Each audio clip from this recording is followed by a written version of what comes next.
25 जून की बात है। गाजियाबाद जो उत्तर प्रदेश में आता है, यहाँ का वैशाली जिला, वैशाली के अंदर ही आता है 5 नंबर का अपार्टमेंट, कल्पना अपार्टमेंट। यहाँ पर एक शोक सभा आयोजित की जा रही है। कई मेहमान उस शोक सभा में मौजूद रहते हैं। जिस समय शोक सभा आयोजित की जाती है उसी समय एक ऐसे व्यक्ति का आगमन होता है जिसे देखकर हर कोई चौंक जाते हैं। आखिर वह व्यक्ति कौन है और उसे देखने के बाद अपार्टमेंट का चाहे गार्ड हो या फिर शोक सभा में मौजूद सभी लोग क्यों चौंक जाते हैं, इस पूरी घटना से आपको रूबरू कराएंगे।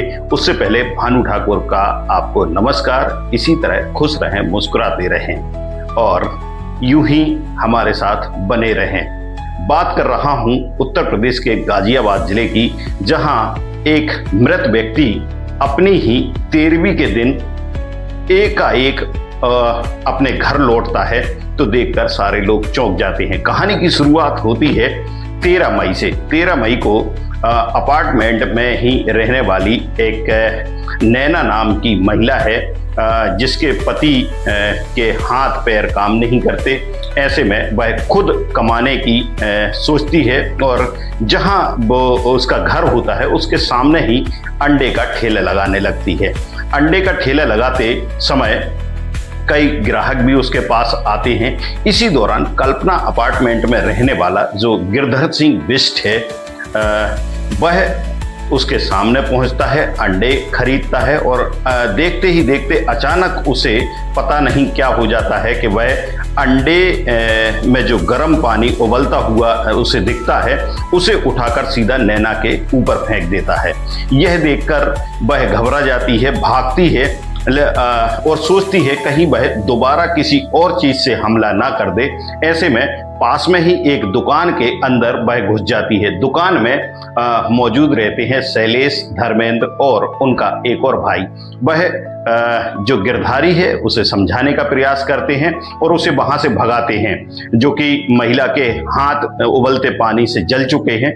ऐसे में शैलेश और उसके 2 अन्य भाई, जिनकी उम्र 35 से 42 साल के आसपास रहती है तीनों की, वह अपने कुछ और साथियों के साथ थाने में जाते हैं और इस बात की शिकायत करते हैं। लेकिन इस शिकायत से शायद गिरधर नाराज हो जाता है और ये 13 मई की घटना होती है। और 14 मई को जब शैलेश अपनी दुकान का दरवाजा खोलने ही वाला था, उसी समय शैलेश एक बार फिर पहुंचता है, क्योंकि पुलिस जो शिकायत है उसे नॉर्मल तरीके से लेती है और किसी तरह की कोई कार्रवाई नहीं करती है और जो गिरधर है उसको गिरफ्तार भी नहीं करती। खुला घूमता हुआ गिरधर सोचता है कि इन लोगों ने मेरी शिकायत दर्ज कराई है। उसे गुस्सा आता है, वह एक हथौड़ी लेकर अपने साथ चलता है और जिस समय शैलेश अपनी दुकान का शटर उठाने ही वाला था कि शैलेश के सिर पर गिरधर एक बार हथौड़ी मार देता है।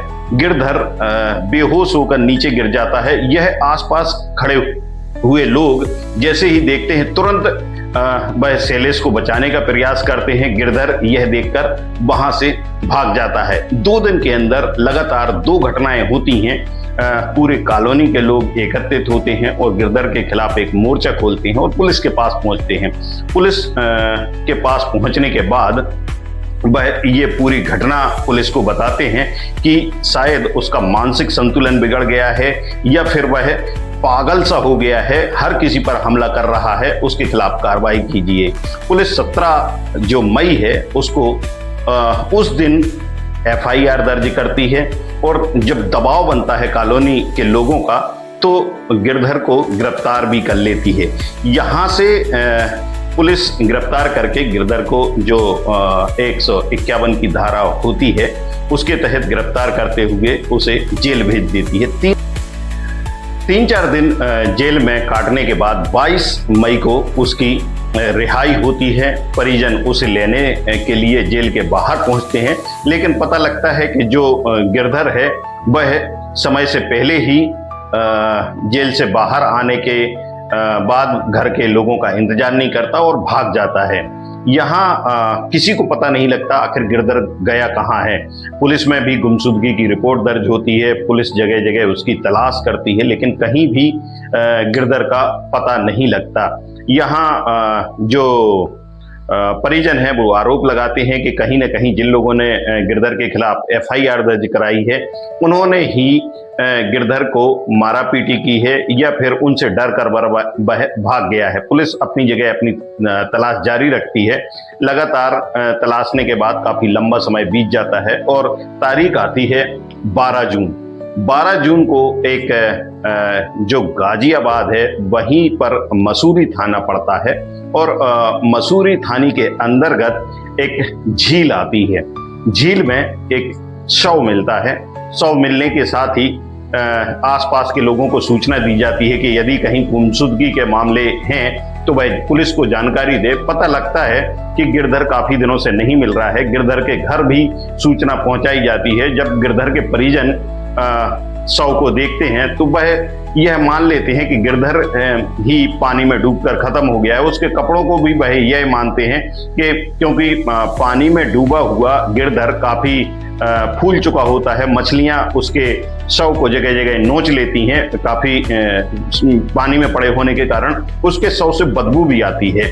तो परिजन ज्यादा उसको देखने की बजाय उसका अंतिम संस्कार कर देते हैं। यहाँ अंतिम संस्कार की जो प्रक्रिया है वह पूरी होती है। एक एक करके परिजन यह मान चुके होते हैं कि गिरधर खत्म हो गया है और 25 जून का दिन आता है जब तेरहवीं मनाई जाती है और सभी लोग वहां पर मौजूद रहते हैं। सारे उनके रिश्तेदार भी मौजूद रहते हैं। इसी बीच अचानक गिरधर वहां पहुंच जाता है। गिरधर इन दिनों कहाँ रहा, उसने क्या किया, इसकी जानकारी के लिए आसपास के लोग पुलिस को भी सूचना देते हैं। पुलिस की टीम भी घर पर पहुंच जाती है। पुलिस गिरधर को पकड़ती है और उससे पता करती है कि आखिर वह इतने दिन तक कहाँ था और कैसा रहा। तो गिरधर का जो कहना है उसका मानसिक संतुलन अभी भी ठीक नजर नहीं आता। वह बताता है कि मैं जेल से निकलने के बाद घर वालों से मिलना नहीं चाह रहा था और पंजाब में होने वाले एक सत्संग में पहुंच गया था। वहीं पर कथा सुनी और वहीं पर रह रहा था। अब जब कथा समाप्त हो गई है तो वह लौट कर भी आ गया। घर लौटने के बाद सभी लोग खुश होते हैं क्योंकि जैसे वह मृत मान चुके हैं और वह यदि एकाएक नजर आता है तो किसी भी परिवार में या कोई भी परिजन हो उसकी खुशी का कोई ठिकाना नहीं रहता। यहाँ परिजन अपनी जगह खुश हैं, लेकिन एक सवाल और पैदा होने लगता है कि यदि गिरधर वापस आया है तो वह आदमी कौन है जो मसूरी की झील के अंदर डूबा हुआ मिला था और जिसका अंतिम संस्कार करते हुए परिजनों ने जो अंतिम संस्कार की पूरी रीति रिवाज हैं उसके तहत उसका अंतिम संस्कार किया और 13वीं भी मना रहे थे। यहाँ पुलिस की बात करें तो अभी पुलिस को भी यह जानकारी नहीं है कि झील में मरने वाला व्यक्ति कौन है। अभी फिलहाल उसकी जांच की जा रही है और उसे किसने मारा या फिर वह खुद डूबा, आत्महत्या या फिर कोई हादसा है, इन सभी तथ्यों को लेकर पुलिस अपनी जांच कर रही है। यहाँ गिरधर के लौटने के बाद परिजन खुश हैं। दूसरी तरफ एक जो कॉलोनी है उसमें भी दहशत का माहौल है क्योंकि अभी भी यदि बात की जाए गिरधर की तो उसका मानसिक संतुलन अभी भी सही नजर नहीं आता। देखना है इस पूरे मामले में आगे क्या होता है। वह लाश किसकी थी इसको लेकर भी हम आपको जानकारी देंगे। तब तक के लिए यदि यह स्टोरी अच्छी लगी है और आपको पसंद आई है तो लाइक और कमेंट्स करना ना भूलें। इनसाइट स्टोरी के लिए धन्यवाद।